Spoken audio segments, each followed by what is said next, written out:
ganitong moment. O, diba? Pasigaw pa tayo. O, meron tayong mga ganito. At syempre, meron tayong mga gulay-gulay. Alam na this kung ano ang ating gagawin. O, magluluto tayo ng gulay. O, lalagyan lang natin ng bagoong. Siguro, ang ano dito ay pinakbit. Na hindi naman pinakbit. Ewan ko, basta ganon, ginisa. Igigisa lang natin. Tapos, lagyan natin ng sahog. May sahog tayong giniling dito. Meron tayong maharlikang kamatis. Hindi naman siya masyadong maharlika dito, guys, sa ano, sa amin, yung nabili namin. 15 pirasong ganitong maliliit na bansot na kamatis. 20 pesos. So, hindi pa rin masyadong mahal. And, syempre, may mga libre tayong gulay. Ang subitaw, galing kina Tita Lete yan. Ito ang itong binili ko dahil wala kami na to. Ayan, ito naman ay galing kay Dalaman. Ito galing din kay Tita Lete. Ito galing kay Dalaman. Naggulay yan. Oh. Ayan, may napitas ng gulay. Kahit paano, unahan natin ang mga ano daw, mga daga. Sabi niya kasi may mga daga-daga. Eh, hinuhuli naman yun ng mga muning ko. Nakikita ko nga, bit yung mga dagang bukid. Kaya mataba si Tipi. O, meron tayong 4 na pirasong okra. O, yan, syempre. Ang subitaw, medyo magulang yung iba. Siguro kailangan natin itong tanggalan ng ano, ng balat. Yung bubutuhin. Kasi, ano na siya, magulang na. Ito oh, makita nyo itong glass. Glass tuloy, glass at saka class kasi.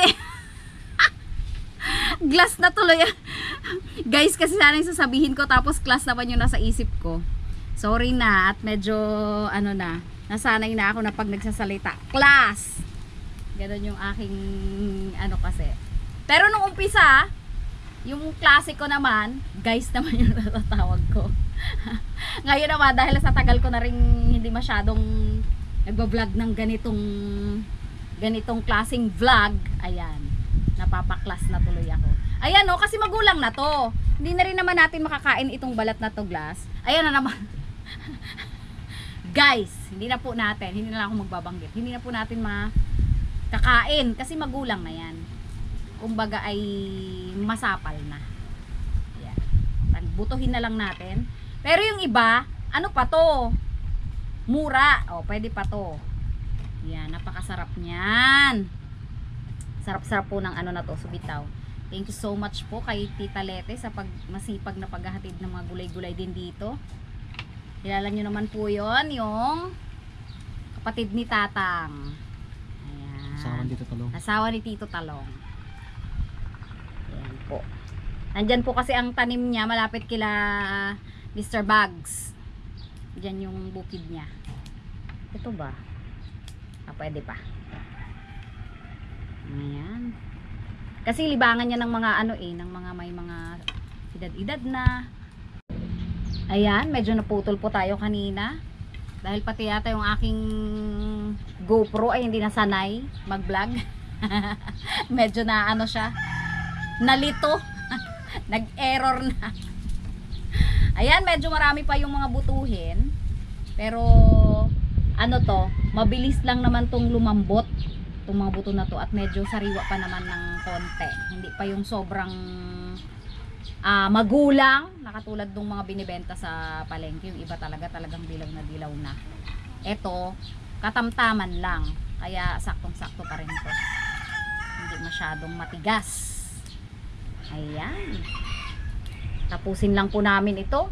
At ito pa nga po pala, mayroon pa to. Galing din to kila Tita Lete. Ito yung mga ampalayang native, pero hindi ko masyadong ano yan, ihahalo. Kasi medyo mapait ang mga ganyang klase ng ampalaya.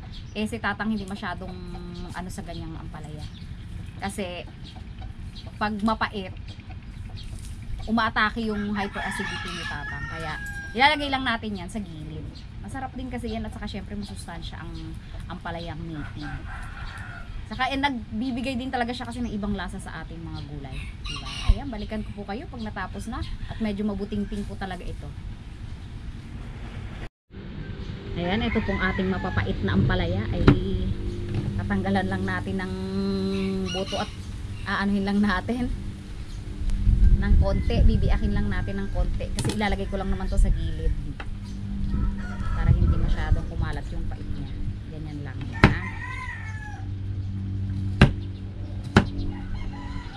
Kaya napakapait ng ano na to, ng native. Yung malalaki hindi na mapasyadong mapait, ano dad?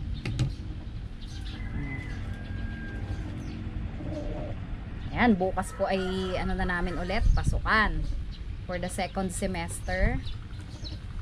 Nawa ay makapag-vlog pa rin ako pag weekend or kapag mga ordinary day na hindi masyadong grabe yung trabaho. Naks. Kaso walang araw na hindi grabe yung trabaho.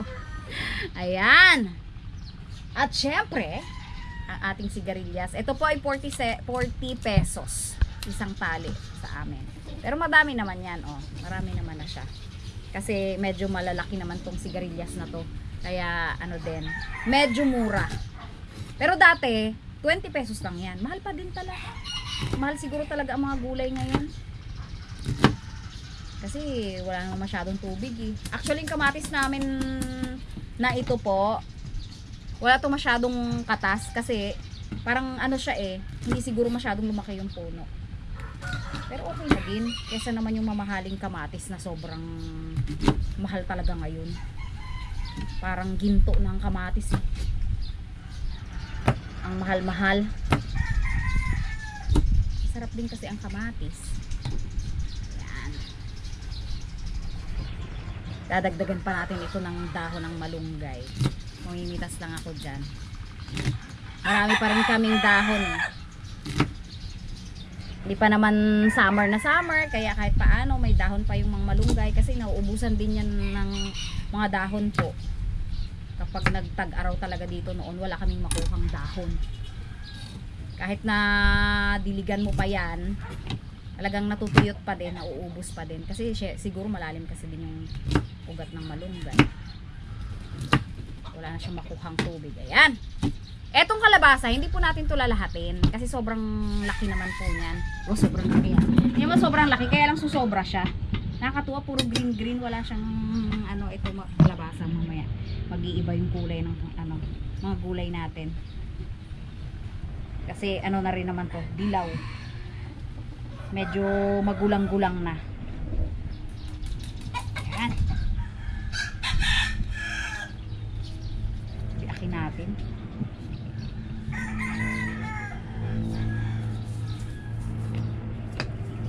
Kalahati lang po.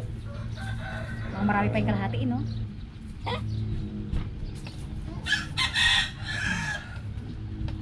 Pwede na, kalahati. Ayan, oh. Nag-iba yung ano natin, kulay. Sariwang-sariwa ang mga gulay.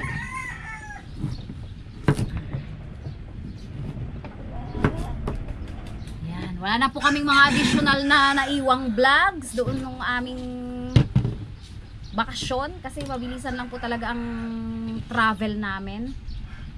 Konti lang naman yung time namin na ano doon sa Marikina kaya hindi na kami nakapagdala.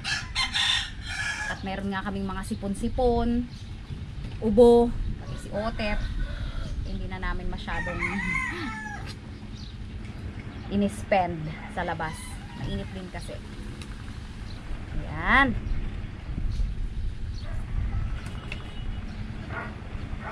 Oops. Yung iba hindi na po binabalatan ito. Pero kami sanay kasi kami binabalatan. Pag sariwang ay pag mura-mura pa siguro no, dad. Murang-mura. Kayo pag nagluluto kayo sa harabas binabalatan niyo rin, di ba? Binabalatan din po talaga namin. Ayan. Tapusin ko lang po ang paghihiwa ng gulay and then let's go na. Ayan guys, makikiluto tayo dito sa kusina ng Team Harabas. Kasi Sunday naman ngayon. At wala kaming kalan sa loob. Dahil nandoon sa boarding house ang aking butane. O kaya yan. Madilim kasi doon sa kalan talaga namin. Mamantika yan? Wala pa, isisangkot siya ko muna. Kusa namang magmantika yan maya maya. Ay, kaya lang puro laman pala to, no? Tapos ang lakas ng ano masusunog. Yun lang ang mahirap sa gatong. Diba? Yung ano po, yung gasol or any kind na hindi gatong, makokontrol mo. Ayan, halos lumipad din ko. Sobrang ano. Isang kutsa ko lang to muna. Pero hindi naman to kasi taba. Wala siyang taba. Kaya baka hindi naman magmantika. Lagyan mo ng konting mantika para hindi masunog. Kasi masusunog talaga. Sinalalahanan na may Daddy D. Walang mantika yan, sabi niya. Kasi baka masunog. Sa lakas ba naman ng gatong? Yan. Isang kutsa ko muna bago ko igisa. Ano nga pala to? Linmit nga pala itong binili ko. Konting-konti lang. As in, konting-konti lang yung taba na to. Hindi ito magmamantika. Ayan. Ang presko. Isang ano pa, guys. Napaka-presko dito. Sa kubo na to. Ang harabas na ano. Kalang. Asin? Ha? Asin. Ano? Asin? Ay, wala tayong dalang asin. Ayun, nasabi ko. Meron dyan kayo, nakikita ko dito.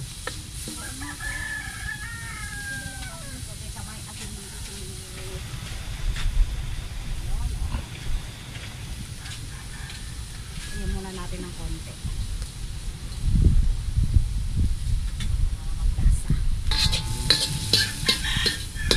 Buti na lang, expert na si Daddy di magluto. Naaalala niya na yung mga bagay na hindi ko naaalala.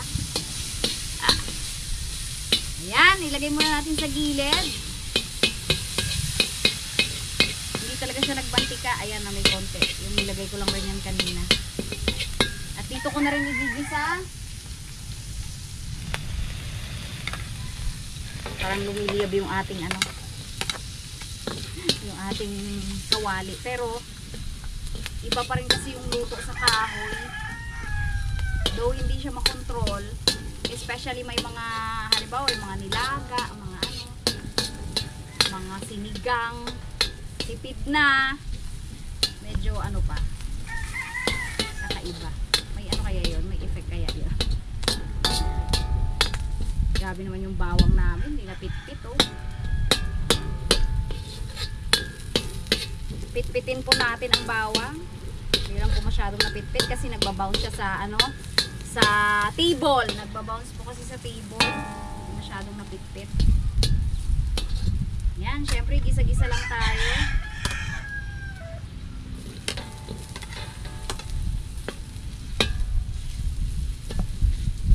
Yan. Sabay na rin natin yung ating mamahaling kamatis. Sa iba, sa amin hindi masyadong mahal. Pero dati, naku, ang kamatis, napakamura, halos ipamigay na. Pagdagsa, gano'n naman po kasi talaga. Yung, ano yan eh, the law of supply and demand. Siyempre, walang supply, kaya mahal. Hindi mang panahon ng kamatis ngayon. Maraming mga nasirang kamatisan.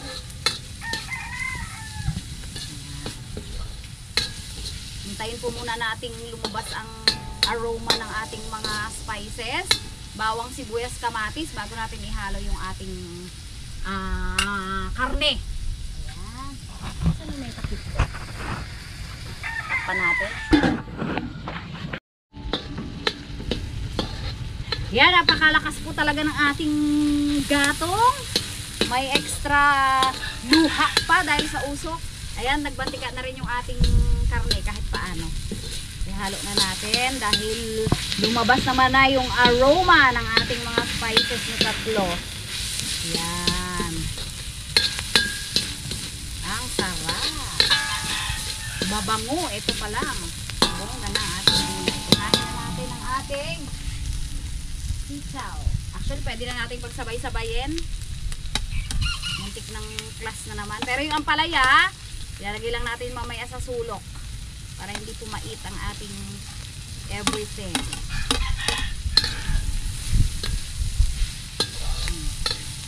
Magkakasing ano naman po ito, magkakasing tigas. Pwede na nating pagsabay-sabay ng ating mga gulay. Ang kalabasa, nilahat na rin po namin. Kasi konti lang rin naman pala yun. Nung nagayat na, yan, konti lang rin. Yan, ilagyan natin ng konting sabaw. Para hindi masunog. Konti lang muna po. Nagdagdag na lang ako from time to time. Ayan. Ihalo natin para maglasa. Siyempre, lagyan natin yan ng bagoong at saka patis. Yung bagoong alamang. Meron tayong bagoong alamang. Tapos pag hindi pa siya masyadong maalat, lagyan po natin ng patis. Ayan, may extra usok pa, pati ang cameraman. Talaga namang papapikit. Meron tayo ditong ano. Hindi ko lang ito nagagamit. Tsara na.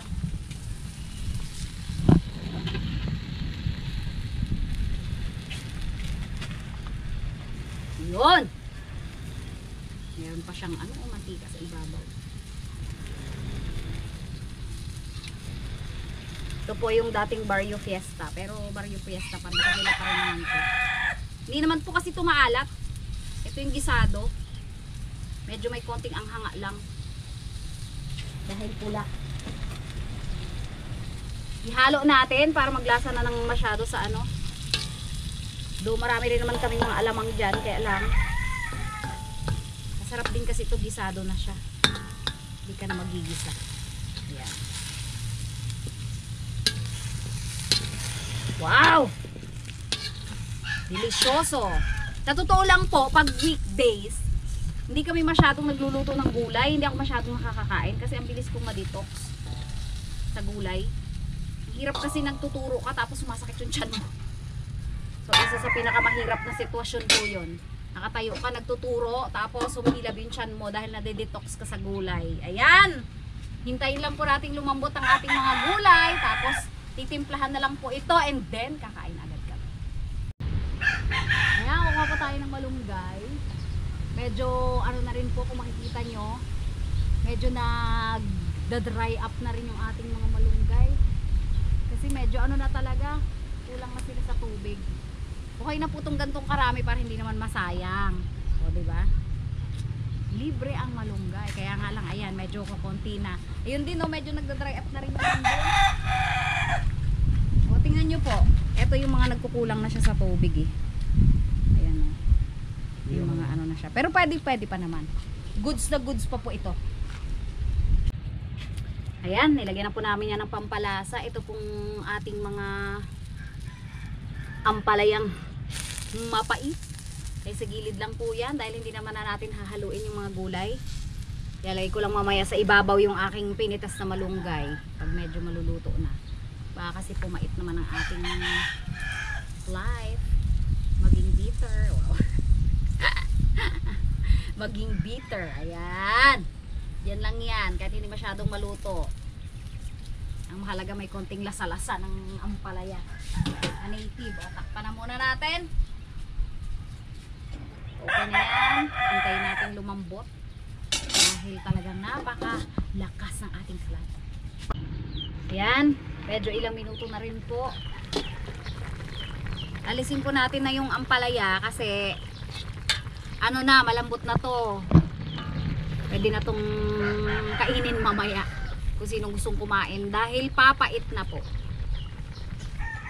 Kasi tinikman ko, syempre nilagyan ko na ng patis, medyo mamait-mait na. Ito hindi pa masyadong, kasi dito sa side kanina malakas yung apoy. Konting-konti na lang po ito. Ilalagay ko na nga yung malunggay. Lagay na natin yung malunggay kasi malambot na yung mga gulay. So, diba? Super sustansya. Oh. Dahil may malunggay pa. Oh. Added, ano yan, sustansya. Hindi ko masyadong malasa ang malunggay. Yun! Ayan, kakain na po kami maya-maya. Ayan, kain na po tayo. Thank you Lord for this food. Ayan, kain na po tayo. Tang, kain na tang. Kain na tang. Yun. Kain po tayo. Ayun, no? Madalang po kaming makakain ng sama-sama nila tatang.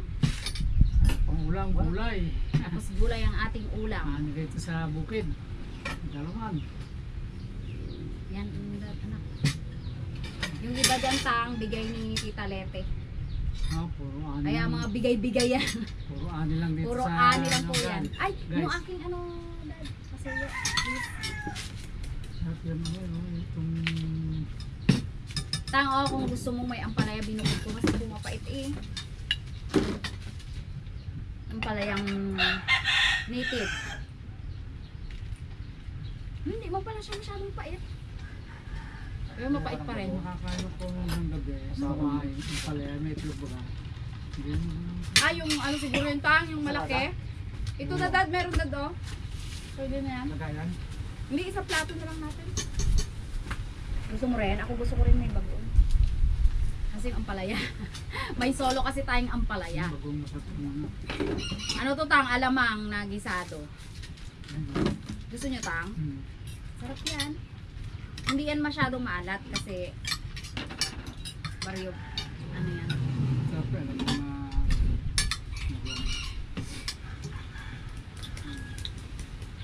Masarap siya. Para tayong may ano, may kare-kare kasi may bagoong. Sarap. Sapta mo.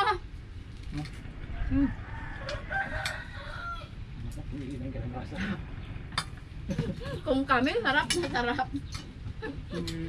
Si Otep kaya, tingnan natin. O yan, maalisin natin yung tabon. Gusto mo? Sarap. Masarap yung may bagoong.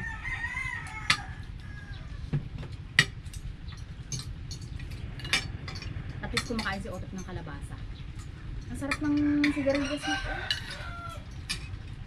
Thank you. No, thank you. Meron isang din pagtatanong eh. Masarap yun eh. Alin tang? Ganyan. Di ba dati tang? Hindi, meron kami yan dati dad. Nakabataw tang no? Yung bataw namin nakaano lang sa bubong ng kubo eh. Talagang masarap bataw. Yung bataw po namin dati nakagapang sa mga bubong ng kubo. Nakawala na yung bataw no? Kapatami. Madalang na yung tang. Yung bataw namin dati. Ang dami-dami. Tapos matagal siyang mamatay. All throughout the year may bataw kami. Pag nabili sa milyon, bigyan ako.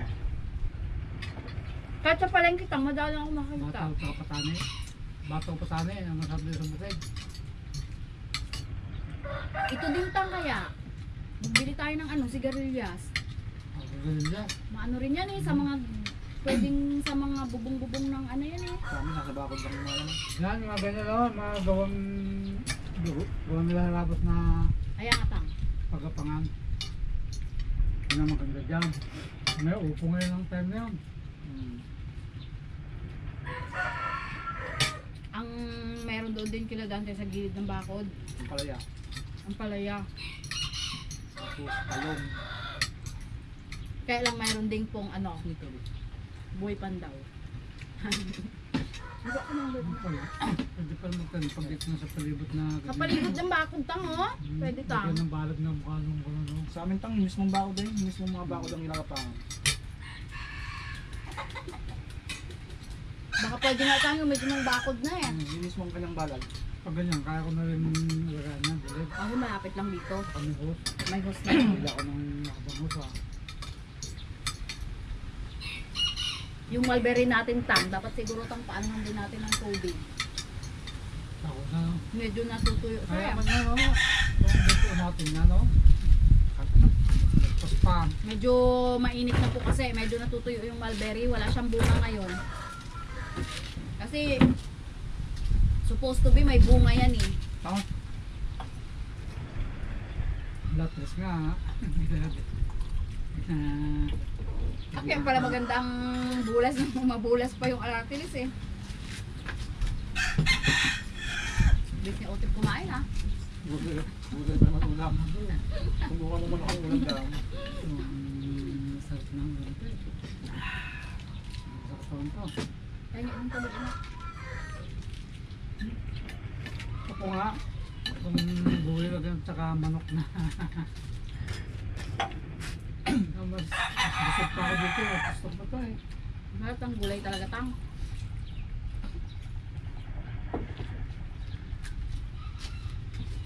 Pwede nga siguro sa mga bakod-bakod tang. Para may gulay-gulay tayo lagi. Umaga pang bakas kayo. Yes, batang. Hanap tayo ng bataw. Sa mga Shopee, may mga ano rin yan eh. Yan. Wala doon tang sa ano eh. Sa Sagana. Yung binigay ko kay kuya ngayon ng mga gulay, ano lang yun yung dati ko pa na hindi ko na naharap. Kasi po, hindi na ako makapagtanim talaga. Lalo na ngayon, ang schedule ko ay sobrang aga tang. Maaga ang alis namin dito. Mas mauuna akong ihatid kaysa kay Otto. Hindi pa mo sabay. Hindi tang, sabay kami pero idadaanan nila ako doon sa school.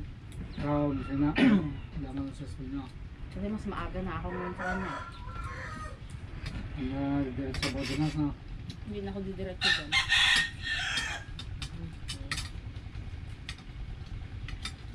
May basketball lang. Bawat semester kasi tang ibang schedule niyan. Pag college. Mas second sem na ngayon, no? Pero at least wala akong panggabi ngayon. Wala akong night shift. Yan maganda. Hindi ako masyadong ano, patang-pata. Pag hanggang panggabi kasi sobrang ano eh. Hanggang ano oras? Sobrang parang nakakaano rin, nakaka-drain. Nakauwi kami dito mag-alas 9 na ng gabi. Nung nakaraang sempo. Kasi may panggabi nga. Tapos kakain na lang kami. Tulog, tapos late na kami nakakain. Minsan kumakain na po kami sa bayan. Actually, mas madalas ang kumain sa bayan. Ano? Ayun no? Oh, yun na, dali! Ayun na! Kain na! Sakto dating mo! Tama! Saktong kainan! Nako, ang tatama. Kanawan mo na yung anak doon para sa ano, may ano doon no? Lababo. May dito din. Yeah! Ayaw mo lang na. Ah! Taga na! Mika! Sakto! Maya ka muna! Si Baby ko. Kung matingin sa rasa, iiwan natin sa kantong ang palaya bago gusto niyo. Ah, kumating mo. Lang, may plato na. Naka-on? Yes. Ulang, ayun. Ayan na, hinugasan ko ni ano. Sarap pa na yung gulay eh. Mahangin pa. Dalang kami makakain ng gulay. Hindi ako kumakain pag may pasok eh. Kahirap magturo. Tapos yung tiyan ko sumasakit. Bakit? Nadi-detox kasi ako sa gulay. Kali po, kikahin lang po. Tama-tama. Saktong-sakto. Sakto. Yun, may Wala paborit. na nga. Mga bigay-bigay lang kay Tita Lisa sa kay Dalamag. Na mga gulay. Tapos may ano o may alamang. Kayo tang wala kayo talim ngayon tang? Upo. Kaya na ano ako nag-alaga. Ayan. Nalagaan ni Tatang. Napag-usapan nga namin na pwede dito si Tatang magtanim ng mga ano o at least malapit lang. Hindi si Tatang masyadong lamang. Abot ng hose, oh. Abot ng hose eh. Ito Jem, ang palaya hindi masyadong mapait. Ay. Yung lukod ko kasi baka pumait Ay, dyan. lilipat ko yung tanglad dito. Sobrang dami kong tanglad na tanim doon. Ano ito tanglad? Ang lalaki. Ano pala Yun, eh. Kailangan pa naman Napakadami kong tanim doon. Eh kung lagi naman si Tatang mag didilig eh. silipin mo na. Abot ba yung hose mo Tang? Abot siya ko eh. Daling dagdagan yan. Siguro yung dalawang isa, dalawa, tatlo, apat. 5 puno ko ganyan kalaki sa may ano na yun.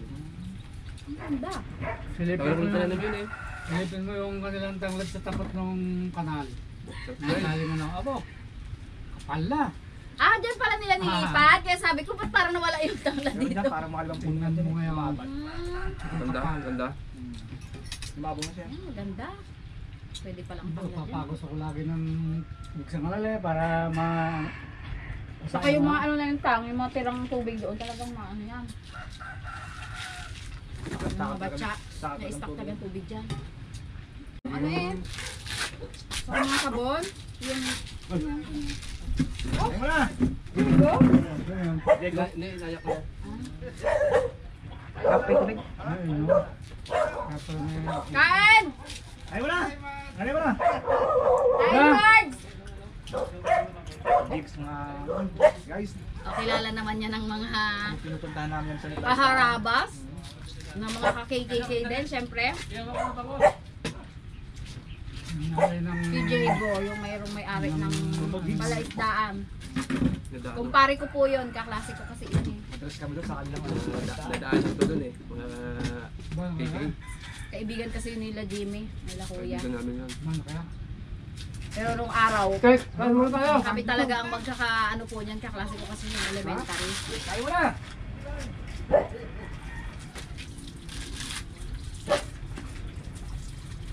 Tapos kumpare sa mga inaanak namin. Nakita ko doon, nagmumuni-muni. Dinadayuhan nila ng... Bangus. Dyan. Tapos bangus din. Daan. Kaya nga eh. Tapos bangus yung kanyang paihaw ni ano. Pinakapaan nila. Siguro pagkain nga. Gano'n na siya doon, no? Pinakapaan nila ng... Bangusan kasi yung kanila. Tumputang, no? Kalimamo. Lipon. Nakatibalik po sa Kalimango sa gabi. Ang aming friendship. Friendship namin ng kapatid. Siguro elementary ako, friendship ko. Tapos naging friendship din yun. Oo. Kunti ko tayo paragala. Friendship niya na. Bakit panay na rin yan ngayon. Abutin. Abutin pa ng anak-anak na. Hindi tumatanda eh. Ha, sige, kaya kami na ano sa'yo. Quick ano lang. Quick it. Baka pakainin mo si ano. Salamat po.